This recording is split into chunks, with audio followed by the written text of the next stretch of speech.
In far west Texas, amongst the rocky and rough terrain, lies the Trans-Pecos. In this dry Chihuahuan desert region, aquatic life lives on in rivers, creeks, and cienagas.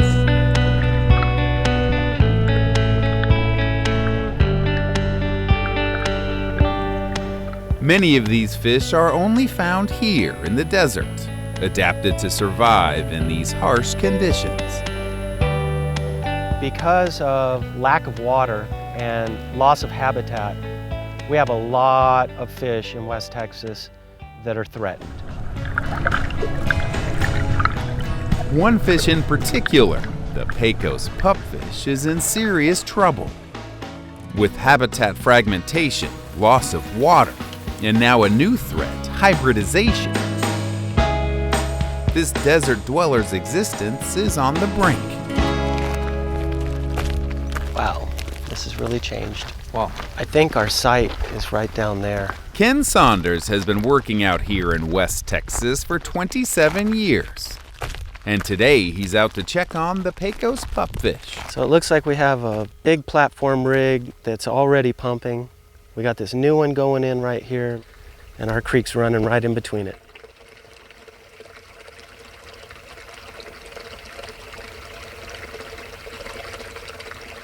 Four or 5 years ago when we started working here, we'd come out here and all you could see was the creek.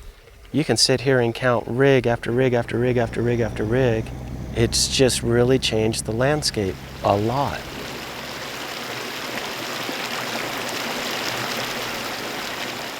So we have about 3 miles of creek left in the whole state of Texas that has the Pecos pupfish in it. We are hoping they're still there, and so we're going to be taking DNA samples, and shortly we'll be able to know whether we still have that fish here or not. The Pecos pupfish is just one of 24 similar small fish that are now threatened or endangered here in West Texas. So why should we care about these little fish?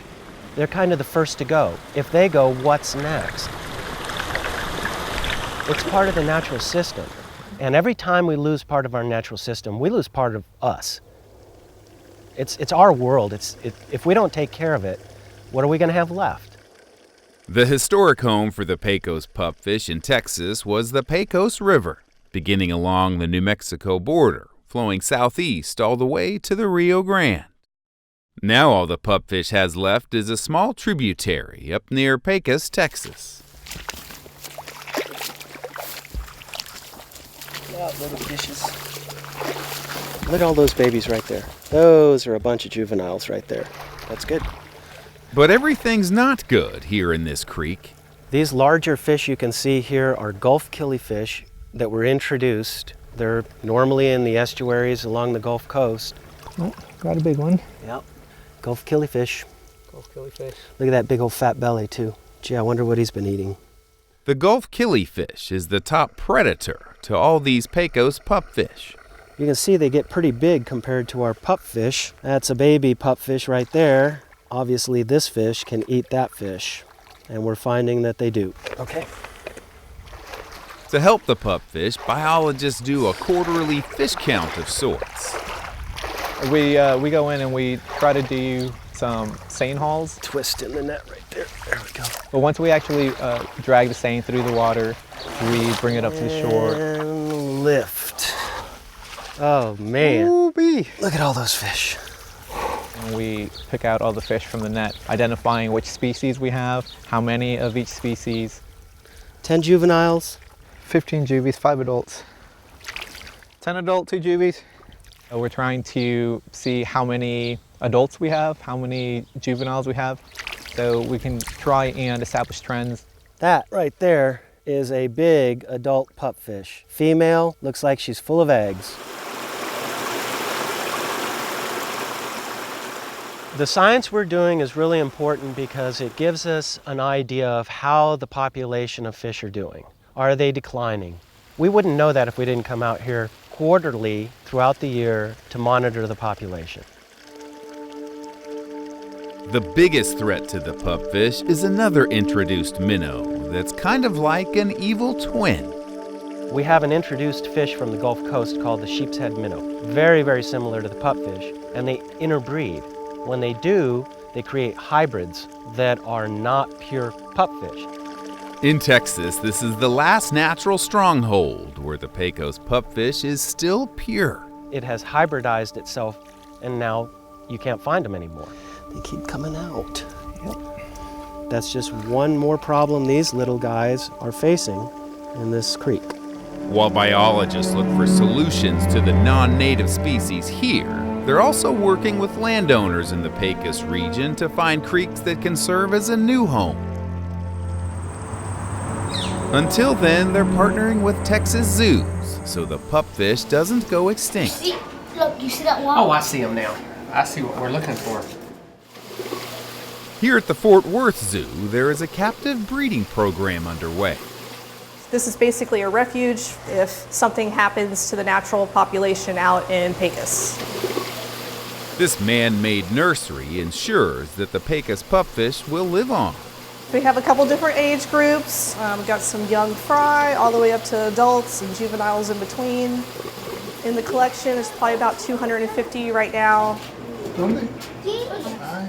Through that effort, we've been able to ensure that this fish does not go extinct if something happens to its remaining habitat.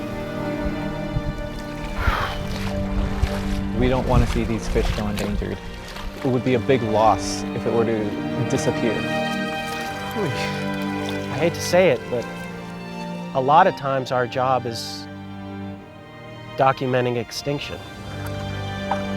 Mike, we're going to start with number 60. To see if extinction is upon us here and now, and the fish have indeed hybridized, some molecular biology is about to begin. So we're going to be taking DNA samples, and shortly we'll be able to know whether we still have that fish here or not. But if this population is gone, then the natural population, the wild population, is gone. And we don't have it anymore in Texas.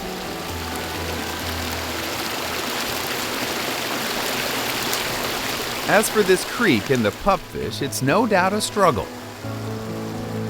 But these biologists provide hope. With all the work that we're doing, the monitoring, we hope that it's having a benefit to the species. We're going to continue fighting the good fight. When we came in January, we caught less than 10 or 12 total in all of our sampling. Yeah. So for us to be able to drag 2 seine hauls and literally catch hundreds of juveniles, and that's a good thing. We just hope they're pure. If they're pure, then we still have a very healthy population.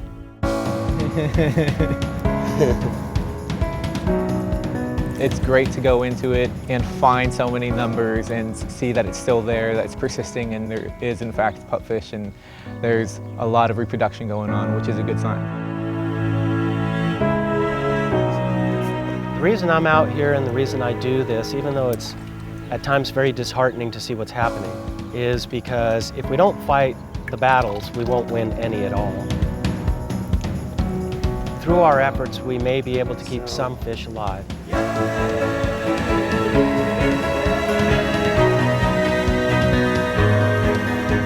It's not for me to decide to throw my hands up. My job is to continue working as hard as I can to protect these fishes and these natural habitats for future generations. And that's why we do what we do.